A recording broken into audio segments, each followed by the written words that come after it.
Alright, I want to talk more about the Slippi file problem. There's this mentality in this community that the storage of these files is not worthwhile or worth the money. Not worth the time or the effort to store these files. And I still think that it is. And I still don't know how to communicate that to everybody in this community.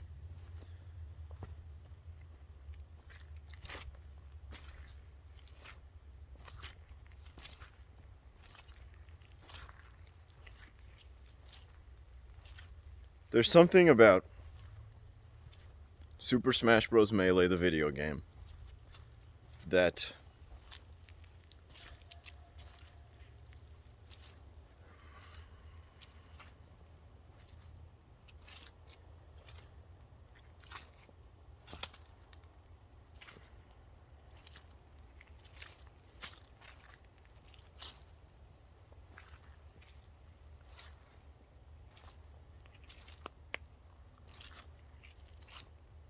whatever there is inside of us, inside of human beings, that makes us who we are, whatever that, from a biological perspective, it's just an expansion of the cortex. It's just that top part of your brain really adding more cells. If you've read Jeff Hawkins' book on intelligence, I think it makes sense. Homo sapiens has a higher cortical column count. It's much higher than chimpanzees. And really, it seems to me that he's right with his most recent book, Theory of a Thousand Brains. It's really, intelligence is correlated to the cortical column count. And it seems like intelligence is your ability to construct sort of conceptual hierarchical models and connect various pieces of models together.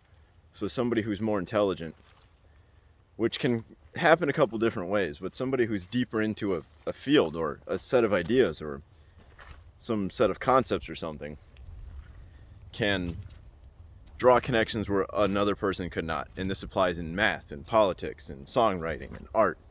It's across the board.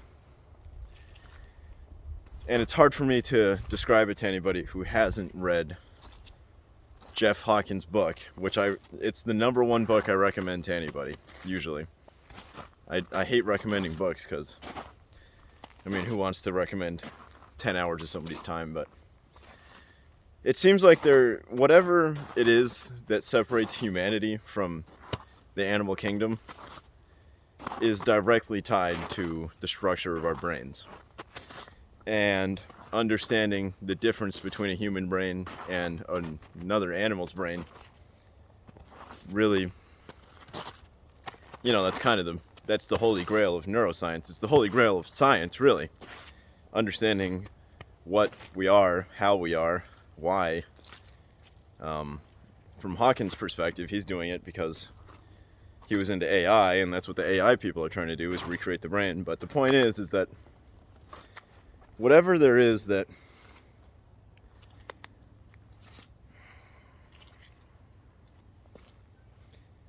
the thing that makes competition so interesting, and whether it's MMA or soccer or chess, is that this concept applies the same exact way. So in athletics, there is a degree of just having the body that allows you to perform certain feats, but there's also the ability to put conceptual pieces together, and it's a different kind of impressive. Like when a basketball player or a soccer player runs really fast or jumps really high, it is awe-inspiring. It is something to watch, but to me, what makes competition exciting is the decision making. It's when a player makes a set of decisions that sort of, the technical challenge and the physical challenge is one thing, but it's also when you see a player be in that moment and make that decision at that point that is arguably complex, because what happens in a soccer game, there'll be a player with a ball who kind of does a juke and jukes out 2 players and then scores a goal, and it's like the complexity of that decision in that moment was very high, and this player made it so quickly that it's, you know, we call it like muscle memory or instinct or something, but it's really comes back to this. It comes back to the player's model of reality as it's built inside their brain. And a good soccer player or a good MMA fighter, or a good chess player will have the way that understanding works. Like when you look at an object, when you look at a tree, for example, it's a bunch of lines and shapes, really. Oops. Almost just fell. But I mean, it's if you compare the way that a human eyeball picks up objects and turns it into, you know, it's light, and it goes from being light entering your eyeball to being a concept in your head. And if you look at how robots do this, how they've been training robots to do this, and how humans do it, it's kind of, the similarity is in the way that the information goes from like 1,000 bits and it gets boiled down into, it gets turned from a high amount of information into concepts that contain information, but they're like lower, I don't know if you would call it lower or higher resolution. I'm not really sure what you would say for that, but there's a hierarchy, really. It goes from 1,000 to 10 to 2 to 1, really. So when I open my eyes, I see 10,000 things instantly, and then my brain sort of just boils it down to one thing. I'm like, oh, tree, right? But in reality, I'm seeing 10 billion little bits of light. And the same thing goes for a computer and computer vision. And the ability to identify tree is because there's this little, I mean, it looks like an actual physical hierarchy in your brain. It goes from a bunch of cells to fewer cells until it hits, there will be, I mean, there's an actual cortical column, which is like a unit in the cortex. It's not one cell, it's not one neuron, it's one collection of neurons that there's this repeated pattern in the cortex that's this little clump, and they call it a cortical column. And that one column, or some small group of columns, will represent tree in your mind. And, you know, we all do this naturally. You can't not do it. This is how our brains work. And the better you are at a thing, like this is what makes competition so interesting, is that one person's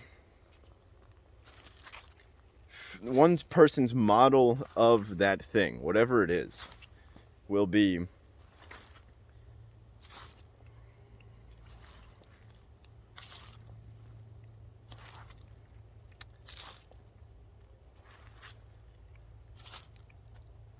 it's like when you look at a chess player and they make a beautiful move, when there's a chess game being played and they're deep in it, you know, they're an hour and a half into the game, it's an intense match halfway through, something like that, and that one genius chess player makes that one genius move, and it's a beautiful move, and everybody, the other player, the crowd, people who replay the game 10 years later, everybody looks at that and they go, there's something there, right? There's like something that was created by that person in that moment. They drew a connection that only they could have drawn, really. Or it took some level of intelligence, really. Or I don't know what you would call it, but it took something to get that. And so I think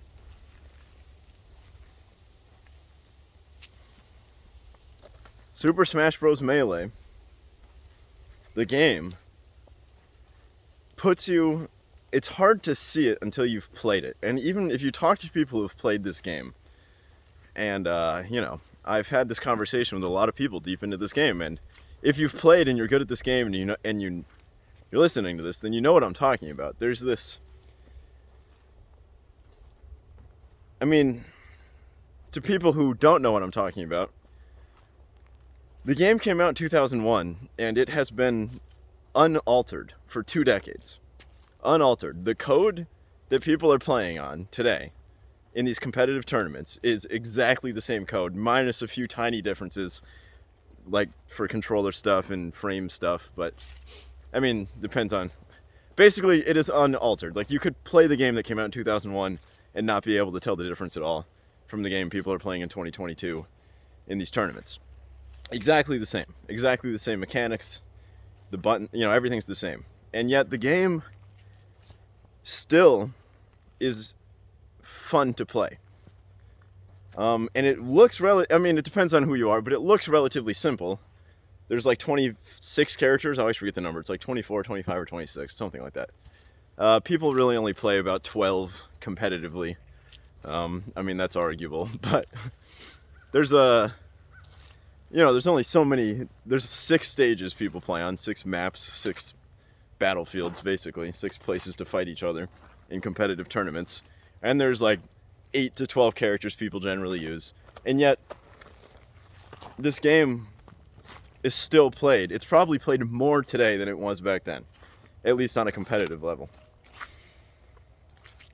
And so, there's a reason for this. It's not, because I've had this conversation with people outside of the scene, and they always attribute it to nostalgia, or they attribute it to, oh, you guys, this is like this one. It's none of that stuff. It's not. There's something that draws, when you're playing it and you're in that moment, when you're playing that game at full focus, it requires decision making. You're constantly making decisions over and over and over again, but the decision making is complex enough that it's impossible to make perfect decisions every time. It pushes you to your cognitive limits every second. Every second of that game requires maximum cognitive attention. And when you watch really good players play, especially in high intensity moments, when they're playing for a lot of money on a stage in front of thousands of people, it's the cognitive focus required plus the mental fortitude required to handle pressure. Because the game comes down to really high stakes, high pressure situations frequently. It almost all the time, that game has these moments, and there's also kind of this there's also a thing where it's kind of always possible to make a comeback. You could be down 3 lives to 1 life. You could have a lot of damage. You could be like on the brink of dying, be way behind, and then completely through like a mental change. If you can summon the mental, like Melee players know this. They've seen players do this. There's great moments in Smash history, and everybody has sort of done it themselves. You're bent down. And then what happens is it's not like, we all know where this is. It's like a mental state of mind that you have to achieve to overcome your opponent. And it can be done. And to watch people do it and to do it yourself, it says something. And,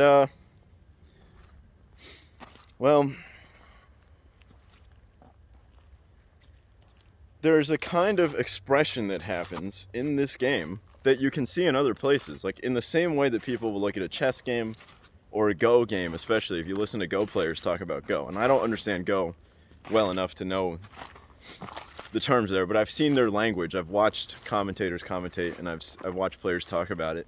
And the language they use is very similar to chess and to Smash. It's there's kind of a abstract realm that people are engaging in that is hard for anybody to see. And I see it with pool players too.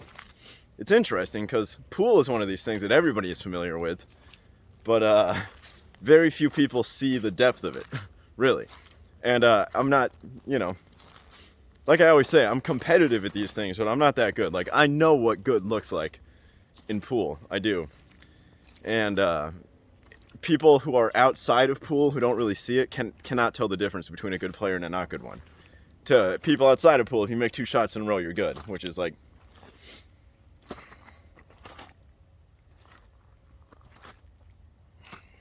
but what I'm trying to say here, because I am talking about Slippi files, and I'm getting back to that, is that what we have in these files, because this is not like a chess game where the file will be a record of moves, and you can have time attached to each of those moves, which is cool and everything, but what we have in a Smash Melee file is 60 moments per second of what buttons were being pressed by that person. So buttons are A, B, X, Y, L, R, Z, and control stick directions. And that's everything. So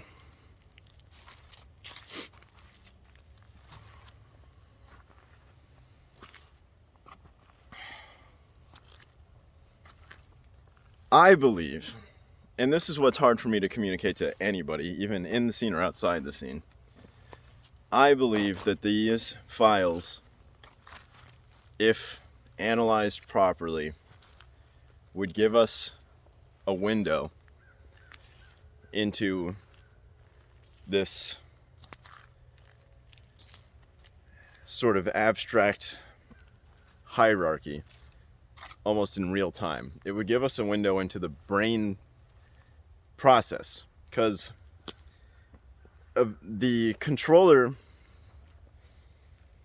the game is as fast as your body is, and your body is as fast as your brain is, you know, minus the distance from your brain to your fingers. So if I'm thinking I want to press the A button, you know, the distance from my brain to my fingers, I don't remember what the time is, but it's in the milliseconds. But we could actually measure that, because each frame is 16 milliseconds. So, I mean, it's not a perfect measurement, and but you can say something like, okay, player sees X event, how long until Y reaction occurs? And, well, it doesn't sound interesting on an individual level, but what is amazing about these files, and what's amazing about technology and data and stats and, you know, this kind of line of thinking where this takes you, is we're not just talking about looking at like one brain right now. If we had these files for hundreds of people, especially if they were very dedicated players, these top players, we would have,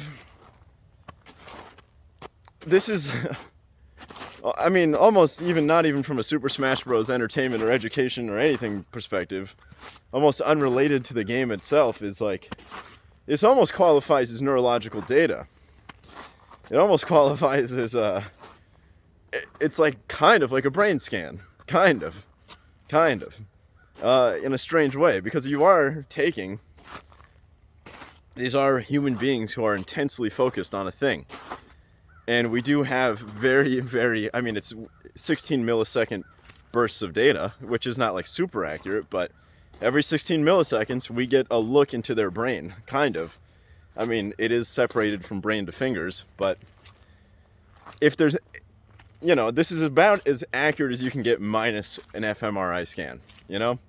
Like, it's about as close to somebody's brain as you can get through lots of, it's a close relationship to what the person is thinking, really. The data and the person's mind are closely connected.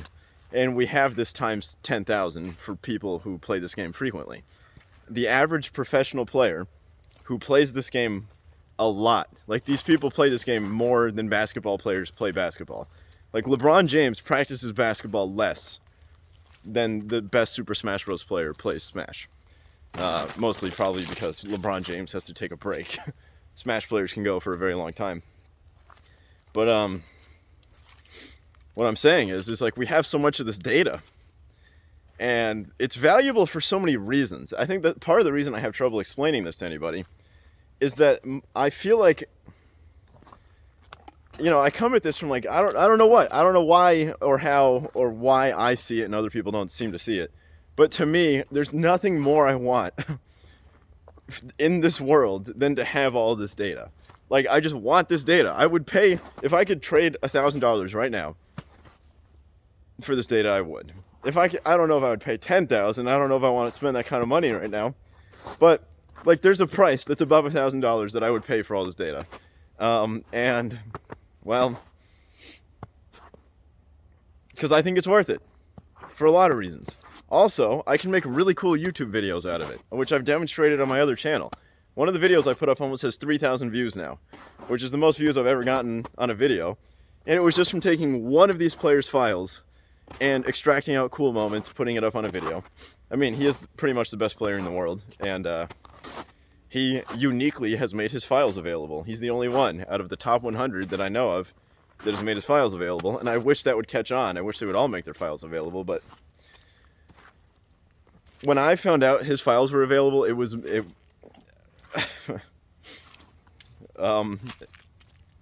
good moment. I downloaded them instantly, as fast as possible. 25 gigabytes, 9,000 files. And they're incredibly valuable. He trades them for $15. If you subscribe to him on Patreon, $15 a month, tier 2, you get his files. And that sets an interesting precedent, because I would argue that those files are worth more than $15. I would, and the reason for that is I would spend more than $15 on those files if they were for sale. But arguably his files are worth the most. So now the market standard is set. Best player in the world, $15 for 10,000 of his files. So if you're the second best player in the world, it's like, $13 or something. I don't know. But, yeah, this data is useful for a lot of reasons, and it's not just for that community in particular. It's not just for the Smash community. It's also just for, I'm always talking about understanding humanity, understanding ourselves, and this is a way of understanding ourselves. Like, Super Smash Bros. Melee really gives you... Again, this is a conversation you gotta have. If you haven't had this conversation with a Melee nerd, like somebody's really into the game, you gotta sit them down, get them to have a couple drinks, get them to smoke some weed or something, get them loose and like flowing and talking about the game at a deep level, and they'll start to spit out things that sound... There's like a spiritual connection to the game that occurs. When you get deep enough into it, it pulls something out of you that's like... There's something addicting about it. If you watch people play it, if you talk to people who play it, it's like irresistible. You always want to go back to the game, always. And every game you play is like a new... I mean, we're playing literally the same exact game that we were playing. It came out when I was 8 years old, and I played it when I was 8 years old. And I'm still playing it now when I'm 28, which is nuts. Because it's exactly the same game. No updates. They release new versions, which everybody tried. I've played all the other versions. None of them are as good as the 2001 Melee version. It is by far the best version. I think I can say that objectively, but that's a big conversation. This data is valuable, and I want to get all of it, to save it, to keep it alive for the future. Like, I think it should be alive for the future. I think in 50 years, it should be available somewhere. Like, it would just be a tragedy if it was all lost. So, problem is it really is a lot of data. It really is going to cost money. So, that's why we have to sort of be selective at the moment, But at least the top players, at the very least, should be saving their data. I would hope that everybody in the community is. There's probably 100,000 to 1 million people playing this game actively. They're probably all generating files. And I just hope they all save all those files. Because I hope that someday, in the future, 20 years from now, 50 years from now, we can get a database with like 1 trillion of these files together. And you could really, if 1 million brains created those trillion files, think about working backwards. Think about what you could create backwards from 1 trillion files. Like, you can almost extract... what I'm about to say is going to sound ridiculous, but I believe you can almost extract consciousness back out of it. It's created by an intensely conscious process.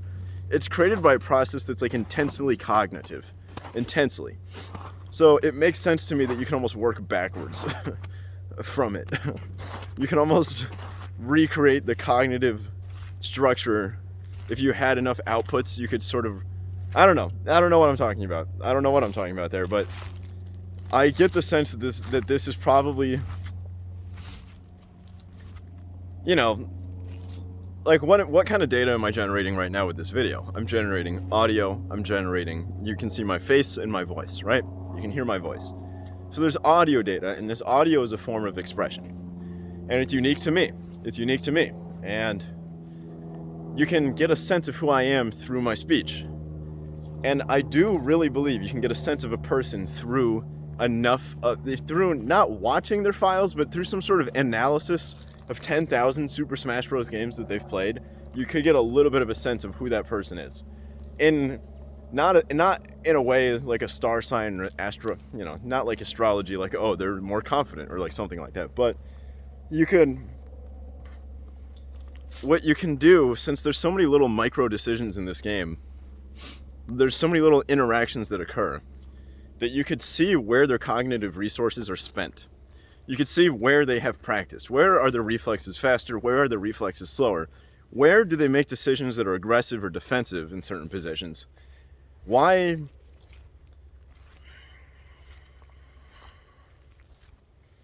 I've talked about this in yesterday's video. Yesterday's video, that the game is heavily psychological. It's heavily psychological. The amount of active focus you're putting in at that moment makes a difference. Your state of mind at that moment. Are you confident with the next move? Do you think the person's going to roll left? Should you chase left? There's kind of these little decisions, and it's like a lot of it comes down to reflexes, and it comes down to predicting what the other person's going to do in certain situations. And so, there's this thing called the metagame, and if you know that your opponent's going to predict that you're going to go left, then you're going to go right. And if your opponent thinks like, oh, this guy's going to think I'm going to go right, then, it's that rock, paper, scissors back and forth. So what you can do is like,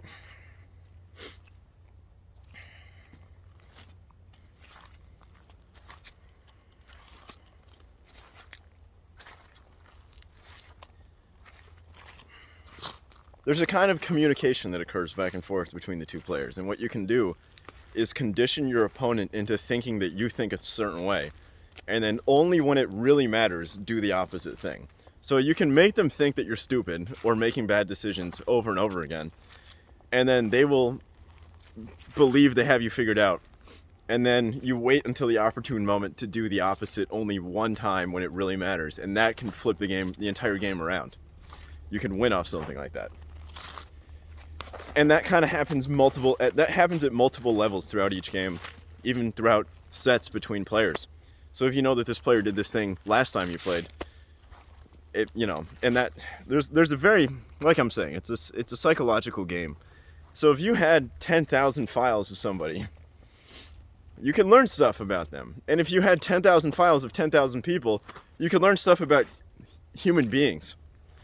Really.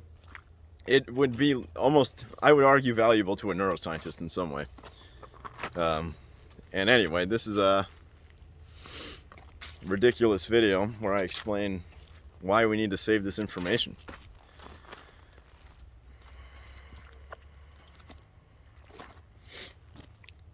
It would also be incredibly interesting. This is like big data stuff, but you could look at how the metagame evolves over time. If you had a large enough collection of these files, you could say, okay, this character's making this type of decision against this other character on average, right? People who play Marth are making this one decision when they up-throw Falco, and it's like, all right, so how often are they making the decision in June? And then how about June of next year? And is there kind of a revolving metagame? Because you do see that kind of stuff happen in other games, like Hearthstone, I know. There's kind of a temporal element to the game, where it depends on the community that's playing it. So a move will become more or less valuable or useful depending on,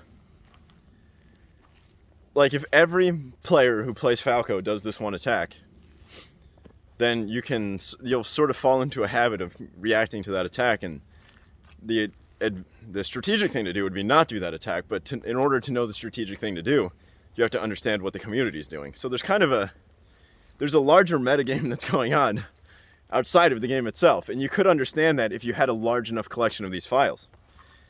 And again, I'm just kind of listing things off. There's so many reasons why a collection of these files would be so interesting, so useful, and why deleting these files is a waste. The cost of storing them is low enough that I would legitimately just offer USB drives to everybody. I would just buy 1,000 USB drives in bulk and like mail them out to every player and just be like, look, don't delete them off your hard drive. You don't need to send them to me. Just keep them alive somewhere, so that someday down the road, when terabytes and terabytes are cheaper, we can get them all into one spot, and we can do cool science and make interesting content. And, you know, I think there will be a new art form created out of this. There's going to be new art created from these files. I think there will be a source of art. A new kind of art that nobody understands yet. But that's what I see. I see that in the future. I do.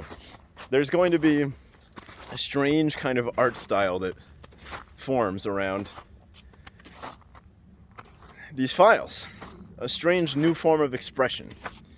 Because, I mean,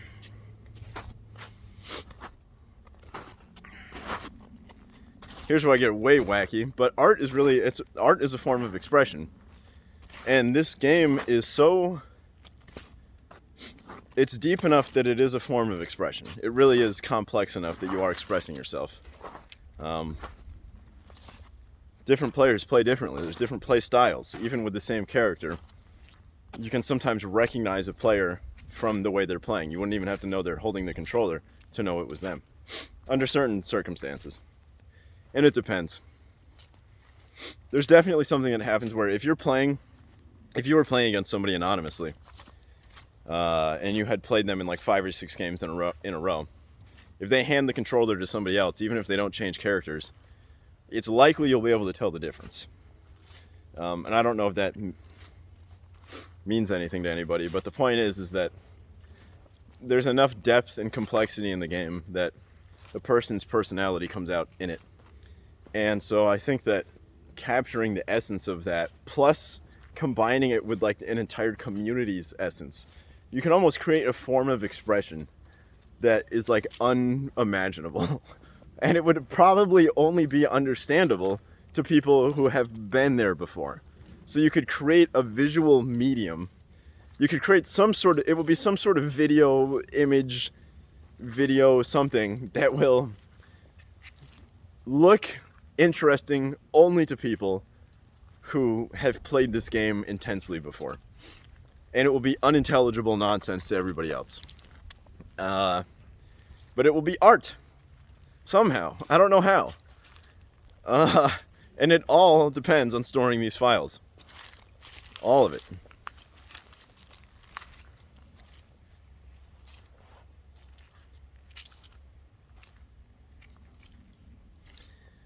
Okay. Yeah, and that's why we should save Slippi files. Today is January 24th, 2022. I'm done. Bye.